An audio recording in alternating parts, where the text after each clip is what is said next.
দেশে এক সেরা চোর ছিল। সেই চোরের নাম ছিল কল্লাচোর। সেই কল্লাচোর একদিন হুট করে বাজারের এক বড় দোকানের মধ্যে ঢুকলো। ঢোকার পরে সেই দোকানদার তার ক্যাশ বাক্স থেকে টাকা বের করে টাকা গুনতেছিল। তখন সেই কল্লাচোর ঢুকে সেই দোকানদারকে বলতেছে, হে ভাই, তুমি এভাবে প্রকাশ্য টাকা গুনতেছো, তোমাকে তো কল্লাচোরে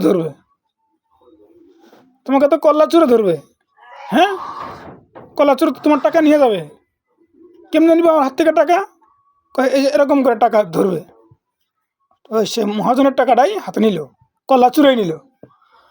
নেওয়ার পরে টাকা হাতে নিয়ে কয় এভাবে টাকা নিবে হাতে নিবে, নিয়ে আসে এভাবে টাকা গুনতে থাকবে।